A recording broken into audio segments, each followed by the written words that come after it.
noite, pessoal. Tudo bem? Eu vou aqui chamar a Patrícia.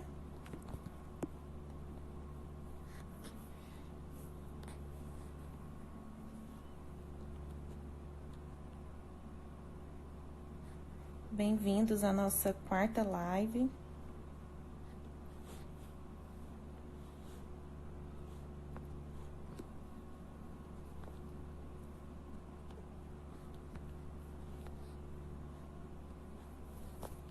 Estou chamando aqui a Patrícia.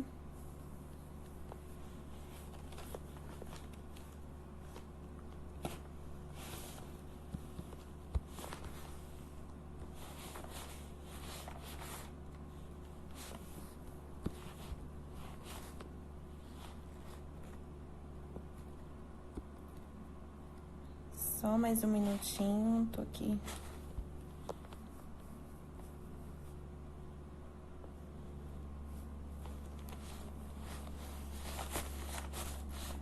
Algumas pessoas já entraram.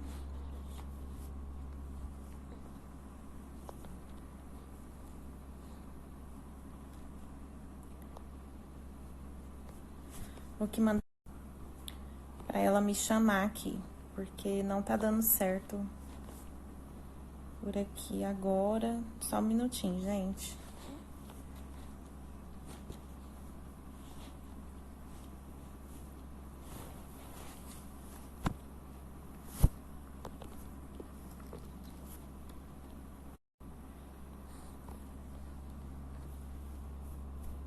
Vou tentar aqui de novo. Patrícia, manda um recadinho aí, um comentário, que aí fica mais fácil para eu te chamar.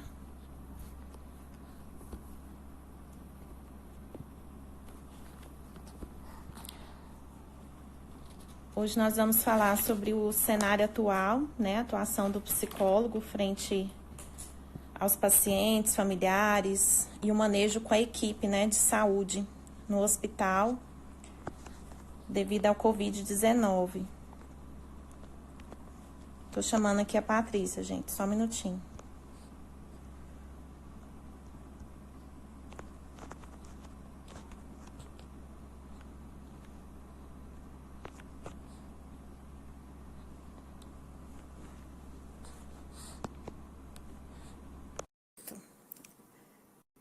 Vai entrar.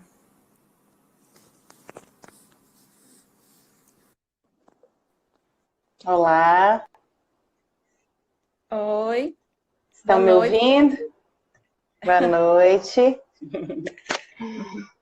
Tá me ouvindo bem, Daiane? Sim, tô te ouvindo bem. Eu também, tá me ouvindo? Né? Uhum. Boa noite a todos, então, todos e todas.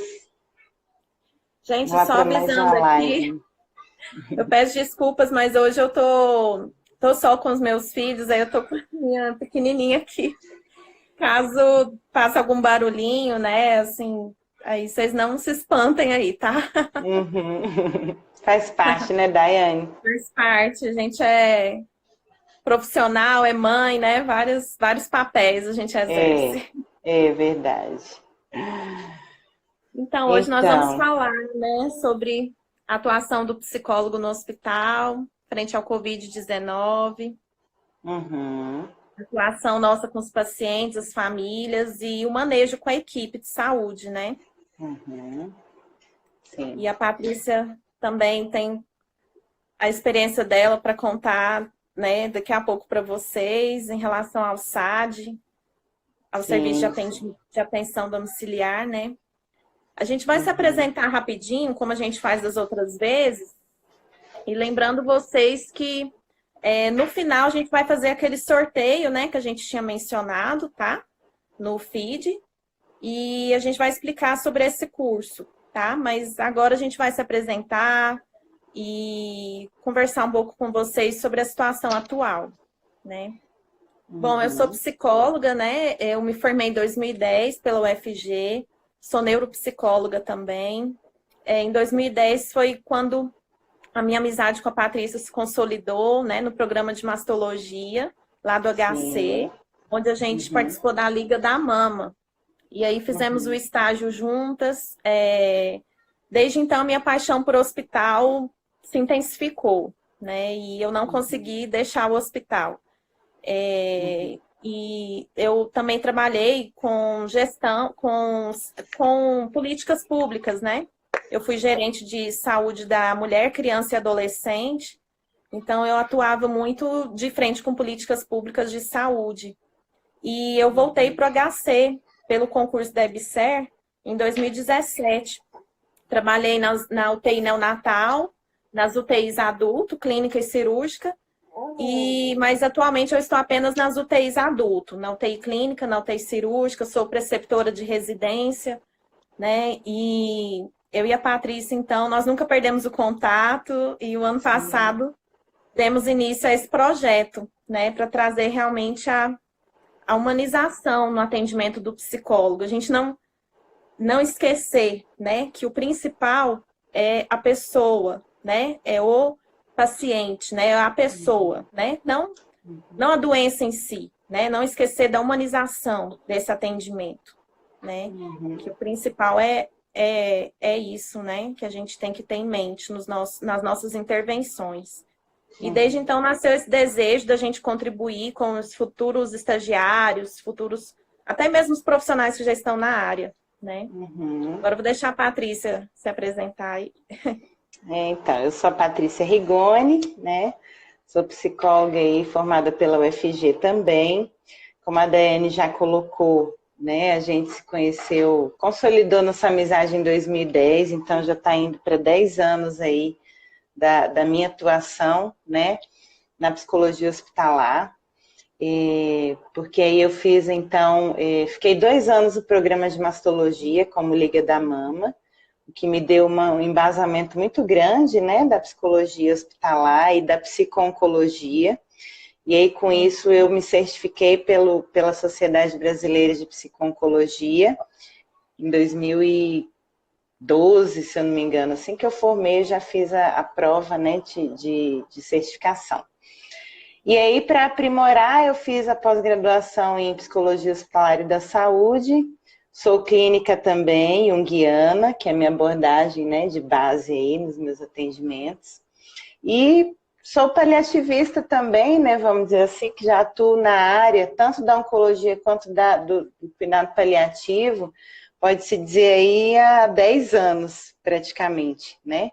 E hoje, além de consultório, eu também trabalho no SAD, para quem não conhece, é o Serviço de Atenção Domiciliar de Aparecida de Goiânia, que é o programa Melhor em Casa do SUS, um programa novo, né, de uma portaria nova de 2013, nova entre aspas, né, mas assim, às vezes até pouco conhecida, né, pela maioria das pessoas, mas que atende prioritariamente pessoas que estão em cuidados paliativos, aí das mais variadas doenças, né, e idades, desde bebezinho até centenário, nonagenário, enfim.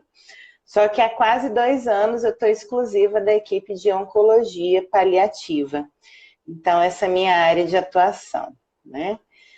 E aí é isso, né, Daiane? Assim, acho que a gente pensou em fazer essa live hoje, diante de tudo que está acontecendo, né? Que nos pegou de surpresa aí, a humanidade inteira, toda voltada para essas questões, que é a do Covid-19. Esse coronavírus que está atormentando aí, né, que a gente está todo mundo sob alerta, e nada mais importante do que nós, psicólogos hospitalares, né, principalmente, falarmos um pouco de como que é, então, como é que está sendo isso, né, a atuação do psicólogo, e por que a gente chama de frente a desastres, né, enfim, pandemias, né, mesmo, porque acaba que é uma situação muito estressante, que pegou todo mundo de surpresa, e vários processos psicológicos são desencadeados, né? Principalmente nas pessoas que estão adoecidas, seus familiares, acaba envolvendo todo mundo. E as equipes que estão atendendo essas pessoas, né? Ou mesmo que seja suspeita, a gente está vendo crescer um número absurdo do estresse, né? De burnout nesses profissionais. Então, como o psicólogo pode auxiliar? O que a gente pode fazer para contribuir? E será que muda alguma coisa na nossa atuação? Como é que fica isso, né? frente a essa particularidade. Então, é isso que a gente quer conversar um pouco com vocês hoje. Não sei quem que está atuando aí dentro de hospital, quiser ir falando aí para a gente, vamos interagir, né? Até contar um pouco de como está a experiência de vocês, né, frente a isso, porque não está sendo só na rede pública, a gente sabe disso, na rede privada também está tendo muita demanda de casos suspeitos, de confirmação, de óbito, enfim, de todas as ordens. Então, a gente quer até, né, ver com vocês também como é que está isso daí, né? E também, assim, a nossa live é bem interativa, vocês podem tirar dúvidas, né? Se apresentar e tirar dúvidas, fazer comentários, né? Como a Patrícia falou. A gente está aqui aberta, né, a realmente contribuir, interagir, né? Para vocês, interagir com vocês. Isso. Enquanto a gente vai falando, aí a gente gostaria que vocês comentassem, tá? E se tiver alguma dúvida, a gente para aqui a live, né, Patrícia, e responde vocês, sim. tá? Sejam bem-vindos, quem está entrando aí. Vamos interagir, vamos conversando, porque da nossa categoria, sem dúvida, acaba que a gente ouve muito, né, na mídia principalmente, muito dos médicos, muito dos enfermeiros, lógico, equipe básica de cuidados, né, frente ao que está ocorrendo. Mas nós, psicólogos, também estamos ali na retaguarda e a gente quer passar para vocês um pouco de como que está sendo, né, essa realidade, até onde a gente sabe, né, Daiane, o que a gente puder contribuir. E como a Daiane disse, eu vou passar também um pouco da minha experiência, né, do que está acontecendo comigo lá na atenção domiciliar, como é que está sendo o atendimento, né? Porque não são só os pacientes suspeitos de Covid ou que estão confirmados, mas as outras, né, os outros trabalhos continuam. Então, os cuidados paliativos, principalmente eu, lá na oncologia, não para, né? Então, a gente precisa continuar e tomar as precauções. Olha, a Lívia, oi Lívia, mandou aí, nossa né? Aluna. Fez curso com a gente. Bem-vinda, Lívia. Então, ela está dizendo que trabalha no RH do Araújo Jorge, né? E acompanha constantemente os colaboradores, muitos relatos de insegurança, medo, ansiedade, mas acima de tudo sempre a vontade de cuidar, né? Porque é isso, e aí a gente tem que tomar muito cuidado com algo que a gente fala de estresse, de estresse por compaixão, né? Fadiga por compaixão, né? E o burnout, o estresse que vem, sem dúvida, é um dos principais sintomas, né? E manifestações comportamentais, emocionais, psicológicas, que está pegando todo mundo aí, né? Porque como cuidar de outros seres humanos, sendo ser humano também, e também estando, né, no risco aí, né, na iminência de se contaminar, enfim, situação muito atípica, né? No mundo inteiro. Inclusive, assim, por ser algo recente, né? Mas a gente já tem alguns manuais, alguns guidelines que foram construídos e que estão sendo amplamente divulgados, né? A nível nacional, internacional. Um exemplo é um da UFGD, que foi feito recentemente. Vocês, depois eu vou colocar no nosso Instagram, para vocês lerem. Calma, é muito bom. Eu recomendo a leitura. Para quem trabalha diretamente no hospital, eles abordam exatamente isso, em questão da equipe de saúde, né? O quanto que realmente o trabalho do psicólogo, ele não vai apenas no sentido do paciente, da família, mas também essa atenção que ele deve ter aos membros da equipe. Então, na forma de psicoeducação, na forma mesmo de uma atenção, né, de um reforço dos recursos psíquicos que eles já têm, né, de reforçar o suporte social e institucional que eles têm, né, ou que podem ter, né, por isso que é importante também o contato com, conhecer o organograma da instituição, ter o contato com os gestores, né, para que faça um fluxo de atendimento, né, Não que os profissionais vão ser atendidos, né, de forma clínica, né? Não nesse sentido, mas no sentido de que eles sejam ouvidos, acolhidos, né? Recebam as orientações e sejam encaminhados, né? Aqueles que realmente houver a necessidade de ser encaminhados ao serviço de atendimento, agora online, né? Porque Que agora não tem mais atendimento obrigatoriamente. presencial. Isso. Na verdade, a gente pode pensar o seguinte, né? A gente usando todo o nosso aporte de conhecimento da psicologia hospitalar, você consegue adaptar algumas coisas, né? E alguns cuidados que precisa. Então, eu estou com um aberto aqui, Daiane, inclusive, que eu acho que é bem bacana, às vezes eu vou puxando os pontos para a gente comentar, né? Que ele é muito bom, esse aqui bem sucinto, bem interessante. E aí a gente vai adaptando e vai percebendo, porque na verdade está uma coisa tão frenética que todo dia vai saindo novidade, vai saindo mais resoluções, decretos, do próprio CFP também, e a gente tem que estar atento a isso, né? Então, esse guideline aqui em específico, né, que é para o cuidado no hospital da psicologia, da atuação psicológica no hospital, né? Ele vem falando específico dos casos de Covid, né? Mas como eu sempre estou lembrando para vocês, existe todas as outras demandas também dentro do hospital que não param, né? Os acidentados, os infartados, os oncológicos, está tudo aí junto. Então, na verdade, a coisa fica mais grave porque a gente sabe que a população de risco, né, principalmente imunossuprimidos, que tem distúrbios metabólicos, doenças autoimunes, outras comorbidades que, se eles forem contaminados, com certeza vai ter uma evolução talvez não tão feliz, né? Mais grave da forma da doença. Mas então, a primeira coisa que é importante colocar é que realmente nesse momento, principalmente para quem for atender o público aí do Covid em específico, não está sendo liberado para estagiário, né, Daiane? Eles exigem que realmente seja psicólogo, de preferência com a especialização mesmo no ambiente hospitalar, por conta de regras também de uso de EPI, que são, né, os equipamentos de proteção individual, né? Luva, máscara, capote, como que usa, lavagem de mãos, tudo isso a gente tem que saber. E a abordagem, como a Daiane falou, ela não necessariamente é psicoterapêutica, né, clínica, que na verdade já não é como a gente usa mesmo dentro do hospital, mas realmente breve e focal, né? Levando em consideração, por que a gente chama de desastres, né? Coloca por que a gente usou essa denominação, né? De enfrentamento aí? Porque acaba que é uma tragédia mesmo que está acontecendo, né? Que pegou a gente de surpresa.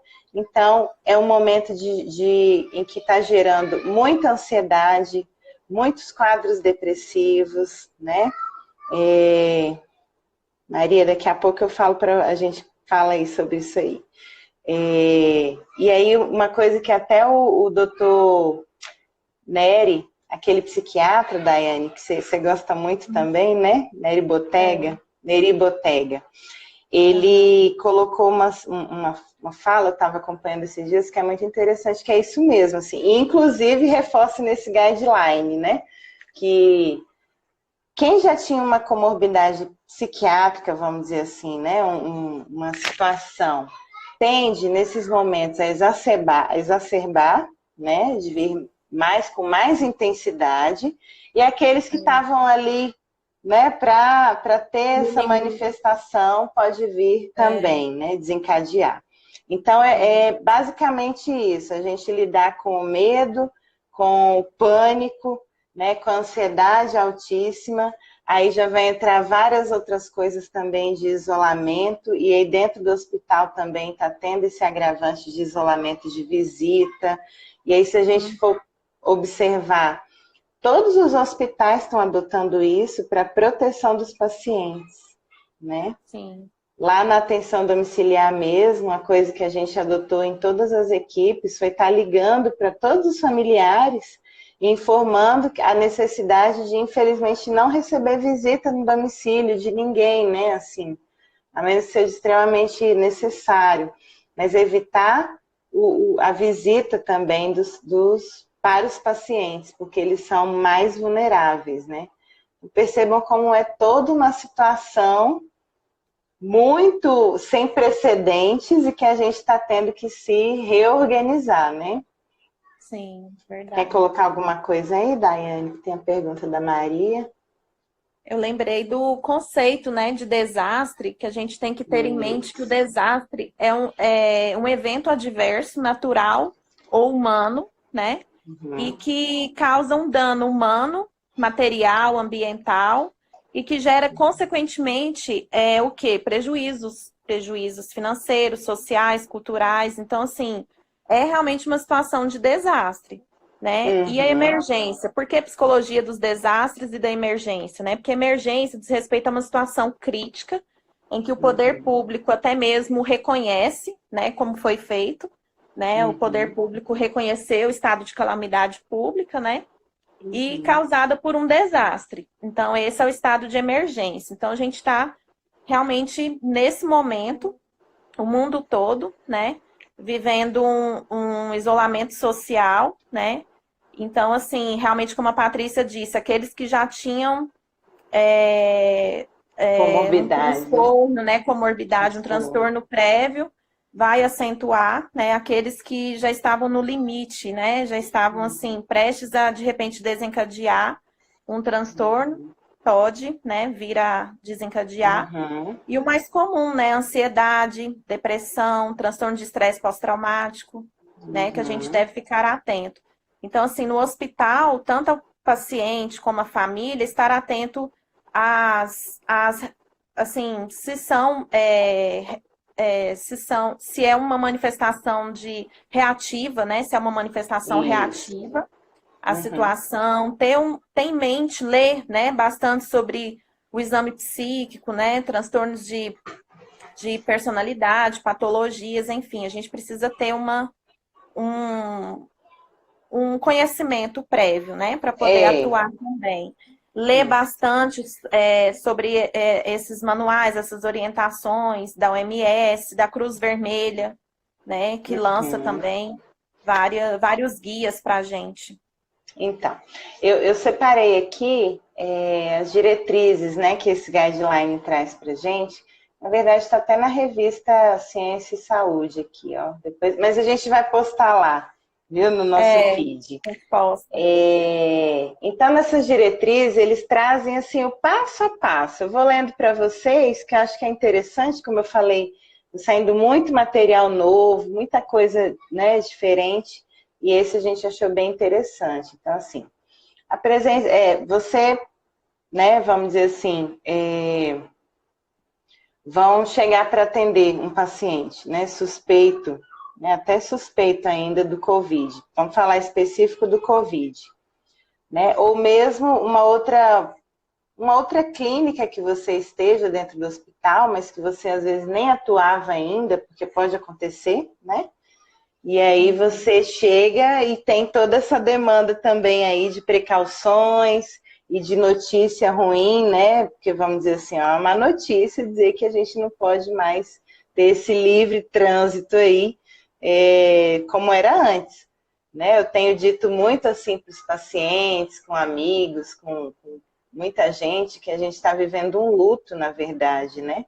Nosso mundo presumido até 2, 3 semanas atrás, infelizmente, acabou, né? A gente perde a noção de controle, né? Exatamente, no sentido de que, mas o mundo não acabou. Não, mas já mudou tudo. As nossas relações de trabalho, de convivência, de precauções, de tudo, econômico, já está tudo diferente. Ou seja, aquele mundo ele já não vai ser mais como antes, né? Então a gente já está em luto. Mas veja bem, aqui eles colocam, né, para você chegar, se apresentar como psicólogo, como eu disse, não está permitido esse trabalho ser feito pelo estagiário, por conta de ter um pouco mais de gama de conhecimentos mesmo, de técnicas e tudo, que um psicólogo né, que já atua, né, ele pode ter mais recursos para enfrentar, para atender esse paciente, família, equipe, enfim. E aí, o que eles falam logo de cara, né? Como medida preventiva e acolhedora, deve-se apenas estabelecer contato visual e verbalizar para a pessoa foco da atenção psicológica que ela não está sozinha. O que acontece? Um dos recursos que a gente tem em psicologia hospitalar é o toque terapêutico, né? E principalmente aqui no Brasil, é um guideline, viu, pessoal, que a gente está falando aqui. Eu estou lendo, né, algumas orientações.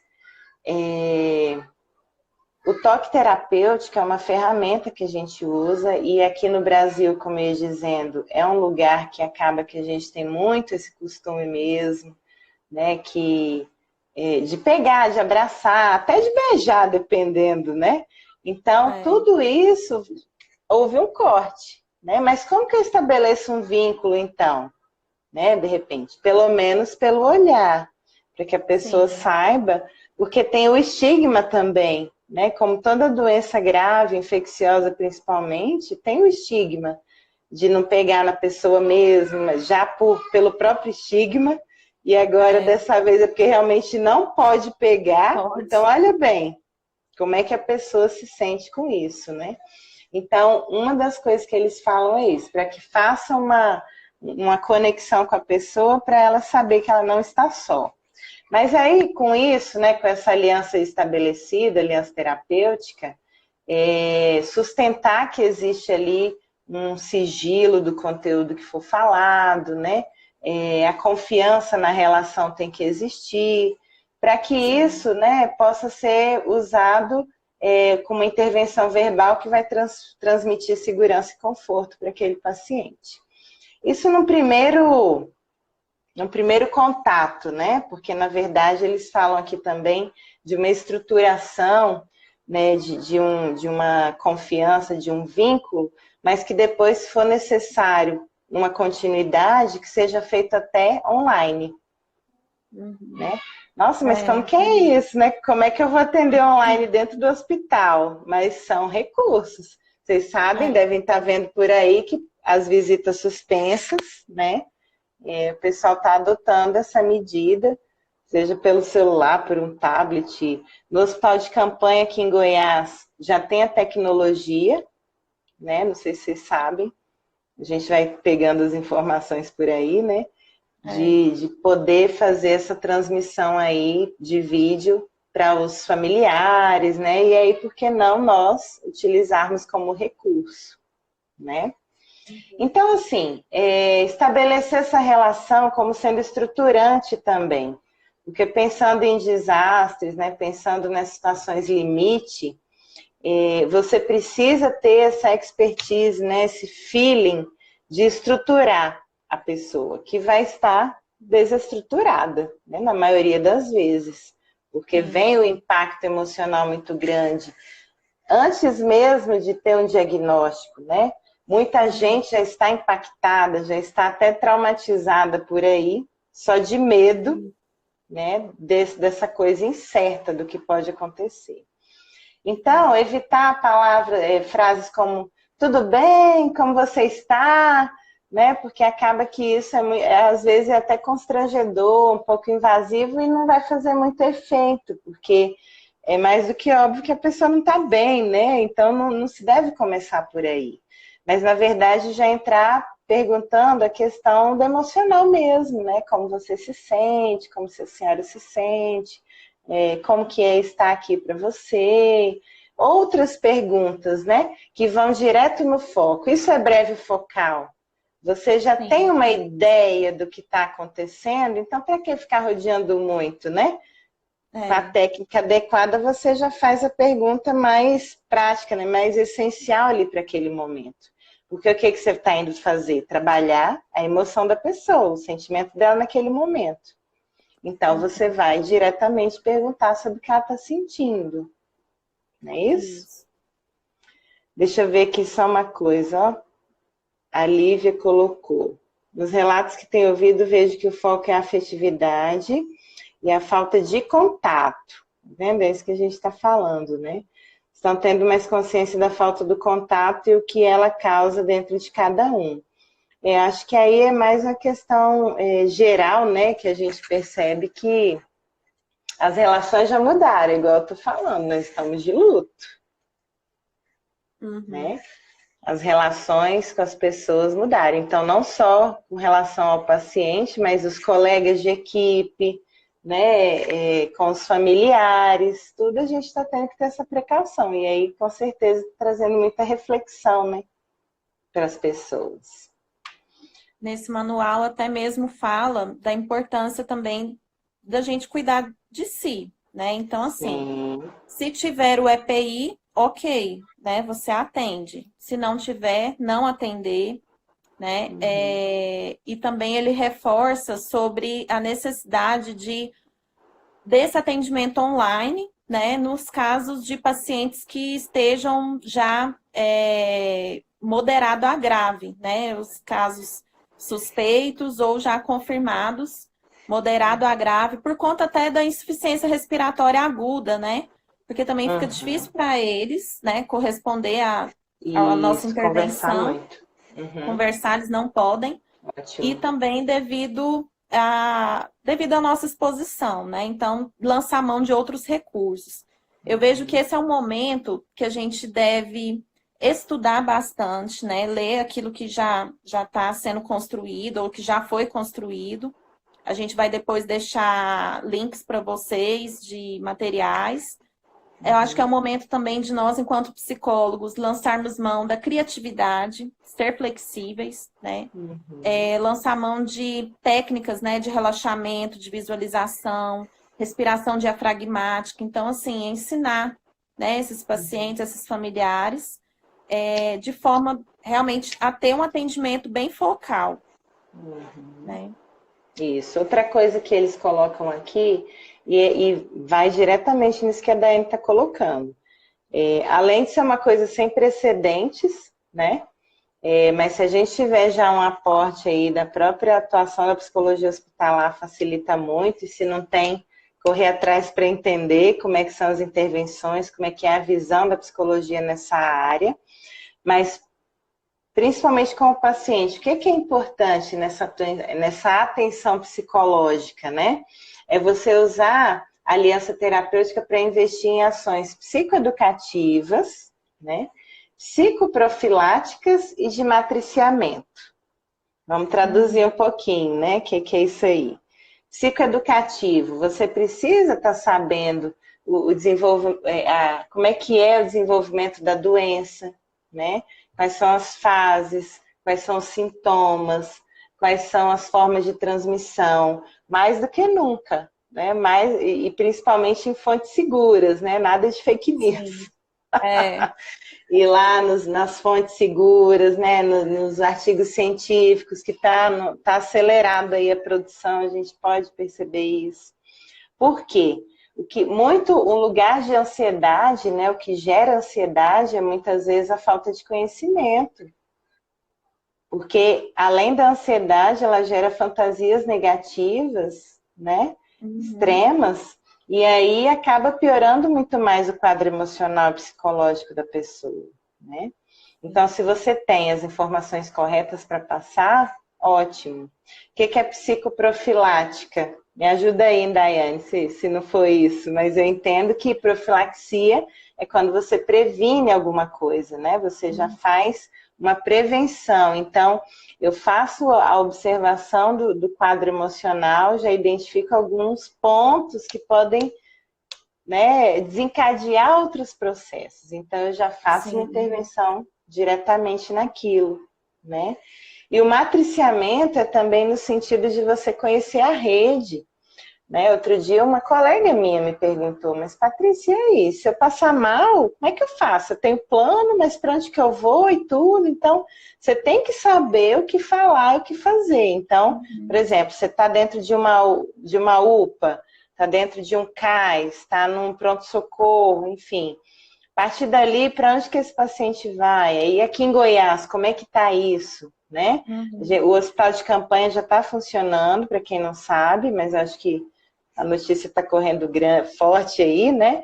É o hospital que seria o Hospital do Servidor, a princípio, e agora está como hospital de campanha, o HCamp, e ele está acolhendo os casos críticos e semicríticos, né? Ou seja, está todo aparelhado para os pacientes mais graves, mais críticos, e os semicríticos. Então, ele já está funcionando desde quarta-feira passada, se eu não me engano, acho que desde o dia 26 de março, com uma equipe específica, né, para o atendimento do Covid, né?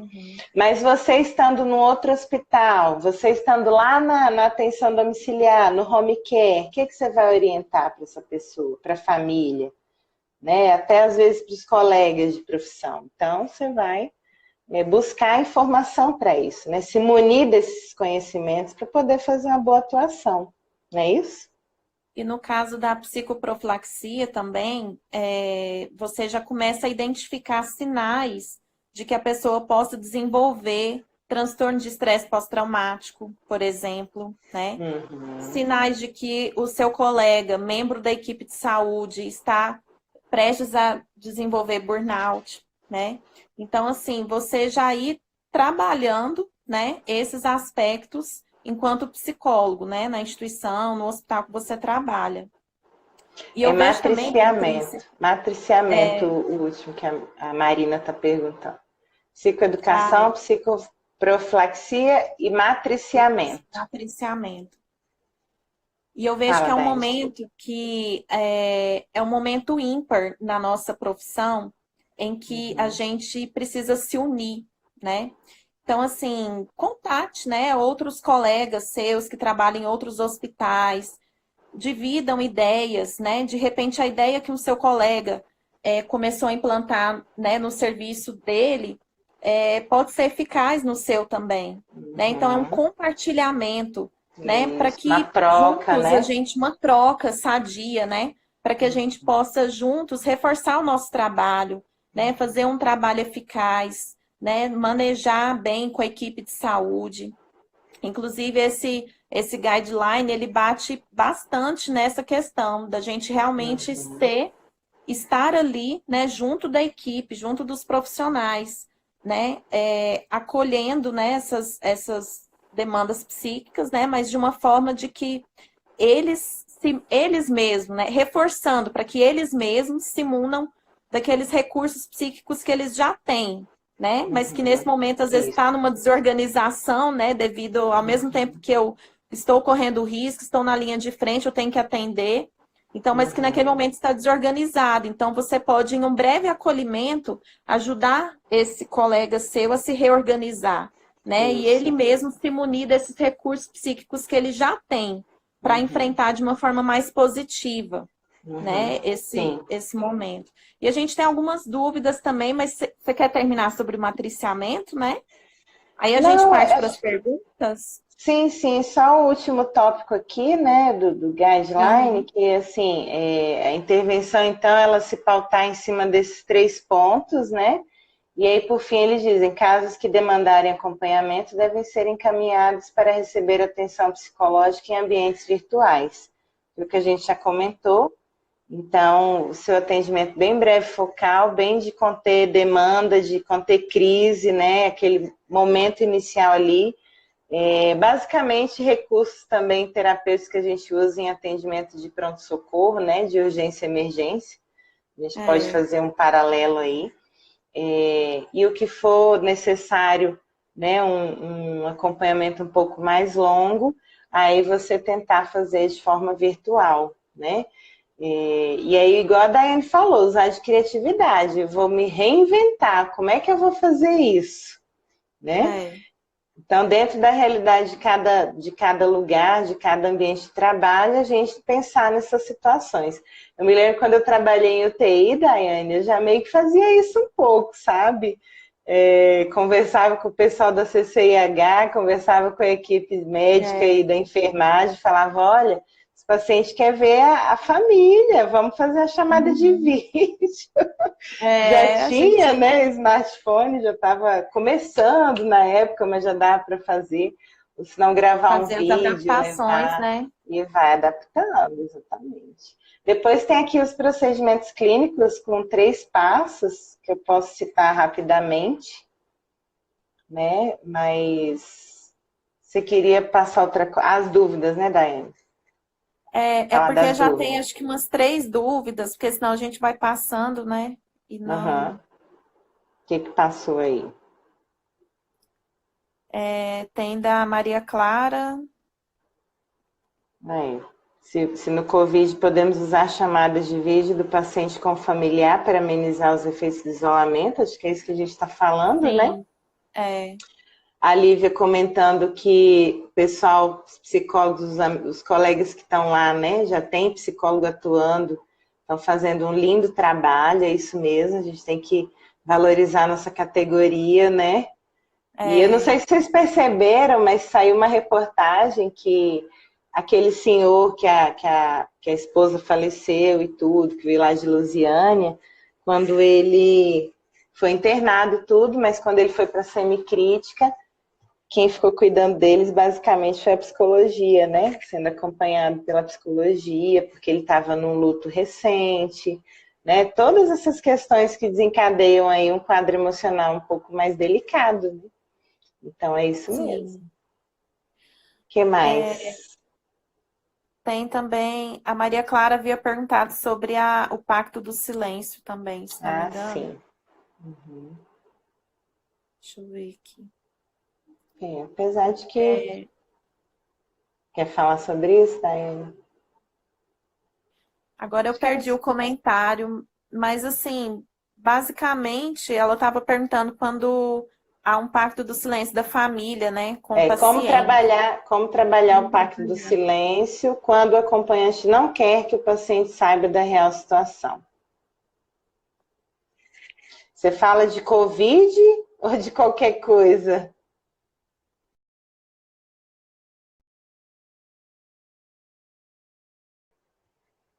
Daiane, Maria Clara, se estiver por aí, fala aí pra gente, né?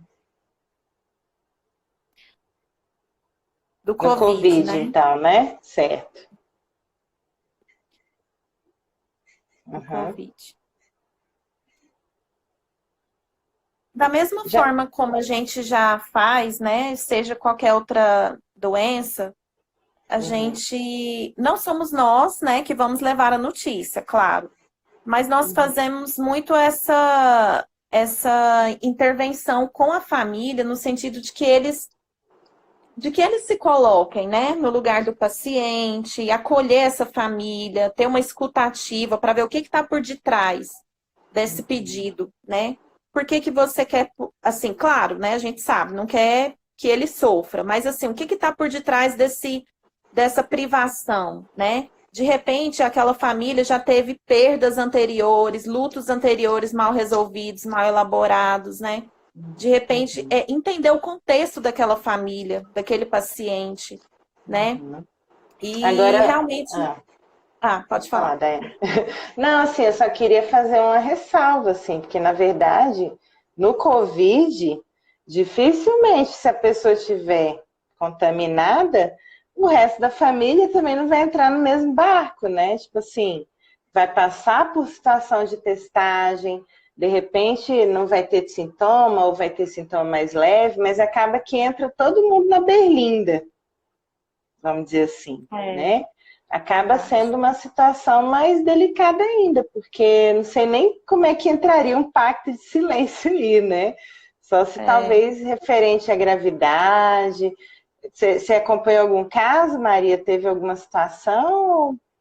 Só para a gente pensar mesmo, né, na possibilidade, porque eu Porque o penso que é isso, paciente assim, ali tá mesmo todo vai mundo perceber que junto. está isolado, né? Que todo Uhum, mundo está se, né, usando EPI, né, para com ele, então o paciente vai percebendo mesmo, uhum, né? Se ele já entrou como suspeito, ele também, ao longo do tempo, ele vai suspeitando que não é apenas suspeito mais, né? Já uhum. teve uma confirmação. E a coisa tá meio que escancarada, assim, sabe? É tão monotemático esse tema, esse assunto, que que as próprias equipes, eu não sei não, acho que elas não estão se privando muito de dar diagnóstico não, sabe, para Covid. Acho que está sendo uma coisa bem falada abertamente, assim, sabe? E É, como eu disse, inevitavelmente, se alguém da sua família for confirmado, você vai entrar na testagem, né? Você também vai ser suspeito. Pode ser que não venha a ter os sintomas como o do seu familiar, mas você vai ficar de quarentena obrigatoriamente, né? Assim, mais restrito ainda e tudo mais. Então, vamos pensar dessa forma, né? O que eu tenho lido algumas coisas sobre cuidados paliativos e Covid, né? Porque tem pacientes que com o Covid agravando, né, tem algumas sequelas, pode ter algumas sequelas, o paciente ficar mais vulnerável para certas coisas, e ele entrar como cuidado paliativo, principalmente dependendo da idade, se tiver comorbidades. Né? Por exemplo, até mesmo a pressão alta desenvolver um outro distúrbio metabólico e ele entrar no cuidado paliativo aí, junto com o Covid, né? Aí a Maria está perguntando, o paciente está internado por outro motivo e o pai não quer que saiba sobre a pandemia, para evitar que ele preocupe. Ah, tá, é sobre a pandemia, Daiane. Então, é uma situação que o paciente está internado por outra coisa e a família está querendo poupá-lo, não é isso? De saber. Uhum. Então, eu acho que entra em tudo que a Daiane falou, né? De investigar um pouco mais como é que é essa história de contar a verdade, a idade do paciente, a estrutura psicológica e emocional que ele tem, e aí perceber se também não tem um pacto do outro lado, que sempre acontece nessa díade, né, que às vezes a família não quer contar e o paciente não quer contar para a família algumas outras coisas também. Né? Então, acho que vai depender muito, né, do ambiente, se tem previsão de alta para esse paciente, porque se ele sair do hospital, essa bolha estoura. Ele vai ficar sabendo. Não vai ter jeito, não. E outra coisa, se ele estiver numa enfermaria, tem os companheiros ali de leito, né? Sempre vai chegar um familiar de outra família. E aí, como é que faz, né? Acho que é nesse sentido. Bom, eu acho que o nosso tempo já está finalizando. Acho que assim, gente, para finalizar, eu achei interessante a leitura também de um livro da Maria Helena Pereira Franco. Ela tem bastante experiência, né, nesse sentido. Depois a gente vai lançar aos poucos nos stories desses próximos dias materiais para vocês. Eu acho que assim fica bom, né? Sim. Cada dia a gente solta um material novo para que vocês possam ir acompanhando, tá? Então, assim, Só para citar o nome do livro, né, Daiane, é a Intervenção Psicológica em Emergências, Fundamentos para a Prática.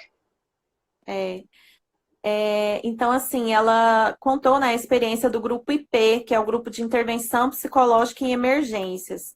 E eles atuaram bastante nos desastres de aviação, né? Então, contando os relatos, e ao longo da leitura ela foi citando outros autores.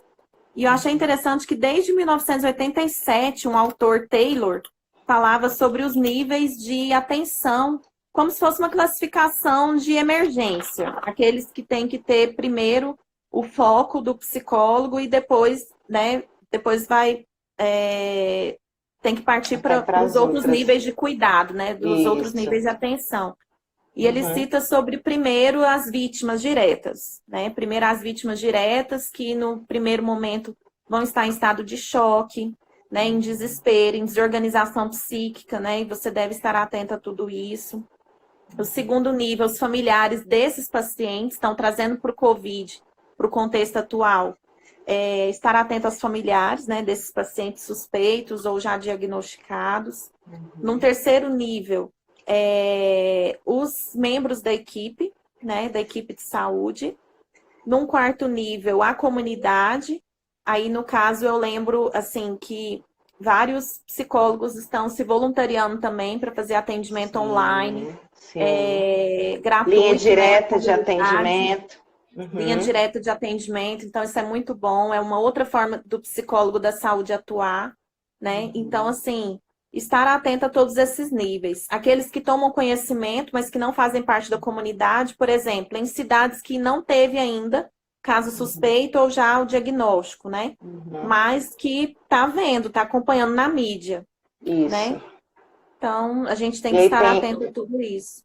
e aí falando disso de olhar na mídia, né? Lembrando que existe o trauma indireto, esse é um termo que a gente usa em algumas teorias Isso. do luto, né? Principalmente. Então, sem dúvida, mesmo que seja aquela cidadezinha lá do interior, que não tem caso nenhum de Covid, mas ela está vendo, né? Ou mesmo aqui no Brasil, qualquer lugar, se a gente aqui de Goiânia começa a acompanhar o jornal e vê 800 mortes por dia, 700, 900, isso tudo já vai gerando um trauma, né? Trauma indireto que a gente chama. É como se a pessoa estivesse vivenciando, é como se eu estivesse lá na Itália, lá na Espanha, lá nos Estados Uhum. Unidos. E se isso chegar É, aqui, aí vira aquela confusão, né? Então, é. assim, queria contar um pouco como é que foi minha experiência hoje, né, Daiane? É, Porque lá na atenção domiciliar, logo que a gente percebeu que ia entrar em quarentena, desde lá do dia 14, acho que foi dia 14, né? Não, antes, dia 6, nem lembro mais quando foi que começou a quarentena mesmo, assim, que as escolas pararam, né? A gente se reuniu lá no SAD, na atenção domiciliar, para pensar, gente, e agora? Como é que vai ser isso? Porque eu não sei se eu tenho Covid e meus pacientes são imunossuprimidos, são todos vulneráveis, são idosos, a maioria. E como é que eu faço para não levar o Covid para eles e também para não me contaminar se ele já tiver ou algum familiar, né? Então, é. a psicologia, a nutrição e serviço social suspendeu os atendimentos presenciais, né, lá no SAD, e a gente está atendendo só as intercorrências. Então, precisa trocar uma sonda, precisa fazer uma aspiração orotraqueal, que tem muitos pacientes que têm traqueostomia, uma troca de GTT, de sonda, enfim, por aí. Aí a equipe básica está indo sempre em 2 pessoas, todo equipado, né? Que é o quê? Gorro, máscara, a N95 com a cirúrgica por cima, para quem vai fazer o procedimento mais invasivo, né? Tipo aspirar. Capote, né, de manga comprida, também para procedimento. Para quando não vai fazer procedimento, pode ser o capote de manga curta. Se não tiver sintomas de gripe, que agora está entrando todos os sintomas de gripe como sintoma, né, como possível caso suspeito, então a gente está tomando essa precaução. Mas é o que eu falo, assim, e luva, né? Luva também para o contato. Aí até a dispensação desses EPIs, como é que está sendo lá na unidade, tudo está revolucionando. Aí o que acontece? Eu falei para vocês que eu trabalho na equipe oncológica, né, de cuidado paliativo, exclusiva paliativa. Então, na verdade, no fim das contas, na minha equipe em específico, que as outras equipes é mais paciente acamado de longa data, um AVC, um Alzheimer, um TCE, essas outras, né, situações. Mas na oncologia, pela curva da doença, né, pela história de desenvolvimento da doença, ela sempre tem mais intercorrências em curto espaço de tempo, né? Principalmente quando vai agravando ao ponto de já estar próximo do óbito. Então, hoje, realmente não teve jeito, né? Eu adotei a postura de teleatendimento, de realmente estar só fazendo por telefone, acompanhando, dando suporte para a minha equipe, que está indo lá para a linha de frente e tudo. Mas em situações como a de hoje, em que 2 pacientes já em processo ativo de morte, não tinha como eu fazer um atendimento pelo telefone, concordam? Né? Então, realmente, eu tive que abrir exceção e ir com a equipe para o atendimento presencial. Então, assim, na verdade, até mesmo antes dessa pandemia, de tudo isso acontecer, uma das regras do do atendimento online, né, autorizado pelo CFP, era de que atendimento hospitalar não poderia ser feito por vídeo, né? Então, como a gente está falando de reinventar as coisas, eu estou tendo que fazer intervenções nem por vídeo, né, por telefone, mas em algumas situações realmente ficou totalmente inviável, eu tive que ir pessoalmente. Então depois vamos até postar a foto, eu tirei foto, Daiane, de mim fragmentada, mas graças a Deus deu tudo certo, né? E aí todo um cuidado, todo um manejo, um fluxo diferente que a gente mesmo criou e depois chegou do Ministério da Saúde também, graças a Deus, tudo dentro do que a gente também estava pensando em fazer.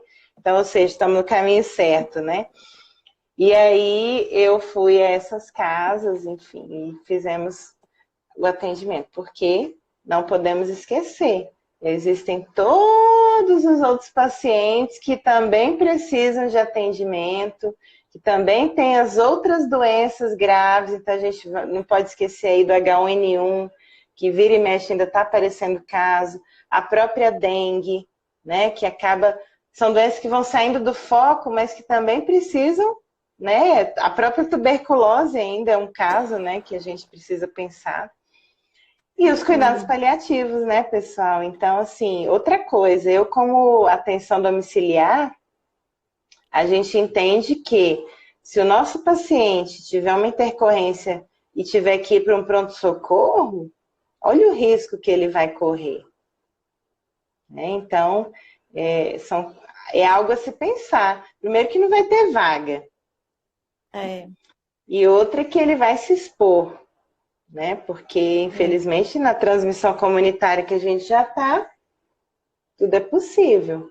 O próprio Araújo Jorge já está tomando outras Só um minutinho, medidas, Patrícia, né? se cair, a gente vai entrar de novo, porque é só 1 hora. A live, Já tá, acabou? gente?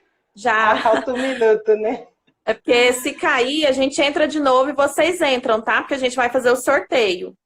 É mesmo, é mesmo. Tá? Só quem tá na live, quem entrou e saiu, mas quem participou da live em algum momento.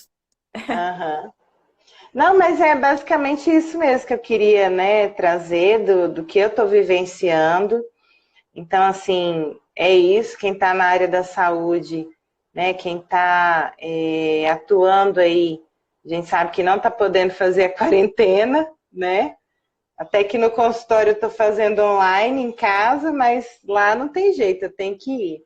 Não dá nem para fazer home office, né? Então, a gente sabe o risco que a gente corre de se contaminar mesmo na unidade, mesmo que a gente não faz atendimento ao público direto, a gente vai nas casas. Mas os colegas médicos, enfermeiros atuam em hospitais, em UPA, em SAMU.